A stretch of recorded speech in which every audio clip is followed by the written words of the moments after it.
From the humble Maruti 800 to WagonR, most of the hits delivered by Maruti Suzuki in India catered to the middle income group. Since its inception in India in 1983, the company had its ear to the ground.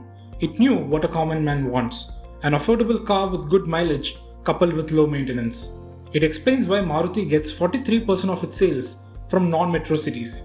The company has been equally focused on urban markets too, which too has mixed segments and a greater appetite for high-end cars. As part of its strategy, the company had in 2015 launched Nexa dealership. Its premium models like Ciaz, Baleno and SUVs such as the new Ertiga and the XL6 all sold through Nexa. Since its inception, over 1.6 million cars have been sold cumulatively across 400 plus Nexa outlets as of FY22. The premium focus is also reflected in the average selling price now. According to a company official, the average selling price of Maruti's models has gone up to 7.12 lakh rupees from 6 lakh rupees 3 years back. For decades, Maruti commanded premium market share in the passenger vehicle segment, but then the road turned bumpy. Stiff competition squeezed its sales and its market share started to fall. From a peak of over 51% in FY19, Maruti Suzuki's market share in the personal vehicle segment fell to 43% in FY22. The management acknowledged this loud wake-up call. Maruti chairman R.C. Bhargava in a recent post-earnings call said that small cars, which used to be the bread and butter for the company, lost the butter. So what went wrong with the company? The fate of Maruti was clearly tied to small budget cars, and the rise of SUVs pushed the sedans to margins. According to a Chrysler report, the share of small cars in the passenger vehicle segment declined from 65% in FY12 to 45% in the first 9 months of FY22. Meanwhile, the share of SUVs has shot up to 40% in FY22 from just 18% in FY16. If you see till today, so obviously Grand Vitara is yet to come on the roads, right? So till today, obviously, Maruti is struggling in 10 to 20 lakh segment, which is obviously a big pie of the total auto market today. So I think right now there is no doubt, that Maruti is struggling, and that's one of the reasons, why they have been focusing on this segment, primarily with their new launches like Grand Vitara, or maybe the future launches like MPV, which will be coming in this segment. Thing is, Maruti was primarily in that subcompact SUV segment with Brezza, right? So, but if you see, competitors like Tata, right, they have an SUV in every SUV segment. Otherwise, broadly, if you see, I think they are trying to, rework on their SUV strategy for India market.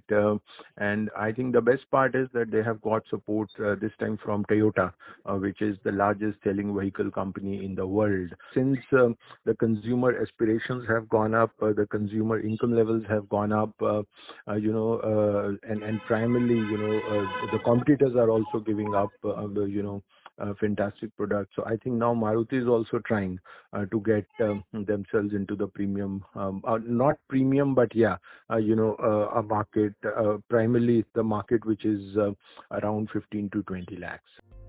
Maruti has been a painfully late entrant to the SUVs, a segment which other car makers capitalized. Maruti's share in the UV segment has shrunk from 28% in FY19 to 19% in FY22, mainly due to its fewer products in this space. Currently, this category is dominated by Hyundai, and the likes of Kia, Tata Motors and Mahindra have also gained significant share on their SUV models. On top of this, Maruti has seen a 25% decline in the market for hatchbacks in the last 4 years. This category was most affected by rising costs. But R.C. Bhargava is not a man known for quitting easily. The 88-year-old chairman of Maruti said the company will not walk away but fight to get back its market share. While retaining its core base of appealing to smaller cities and rural areas, the company has launched or lined up multiple premium models in the SUV segment for urban India. In the non-SUV space of hatchbacks and sedans, the company is planning to bring new features and technology.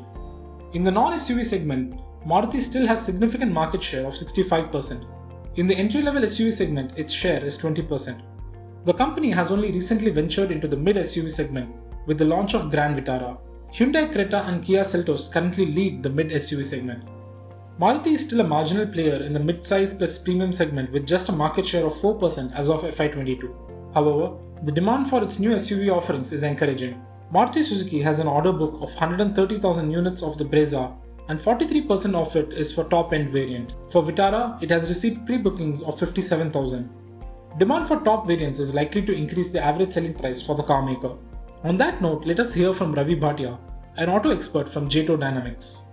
So Nexa started initially in any company. When you have two channels, it's very difficult to serve the two channels with products. Constantly feed the new channel with the products. I think Maruti is getting its act together, and in a very short time of this Nexa strategy, they already have 23% share of the 10 to 15 lakh rupee car market. Okay, so overall, their average weighted price or their share is higher because they're also in the entry level car market, which they continue to dominate. But I think the strategy is beginning to take good shape, and if recent launches are any indication, I would say Maruti pushing far aggressively into this premium, higher value car segment. If we take the August sales, Maruti's utility vehicle portfolio was up nearly 16%, while the mini and compact segments declined 11%. According to MK Research, sales will likely improve in the coming quarters with the start of deliveries of Vitara and ramp up in production of existing models. Meanwhile, analysts at Kotak Institutional Equities Research believe that Maruti may face challenges to make a turnaround in the SUV segment and regain market share due to its lagging performance on the severe competition that exists. Interestingly, in electric vehicles, another segment which is fast growing, Maruti is still cautious and is focusing on hybrid technologies. However, in collaboration with Toyota for EV technologies, Maruti said it will launch the first range of EVs in FY25. Despite the challenges, Maruti is still a trusted brand for the common man. Given its strength in distribution and dealership network, it can always up the game in the higher end segment. Recent launches and the upcoming product mix is a testament to that fact. If you like this video, share it and subscribe to Business Standard. For more news, views and insights, log on to www.business-standard.com. Do also follow us on YouTube, Twitter, Facebook, Instagram, Telegram and LinkedIn.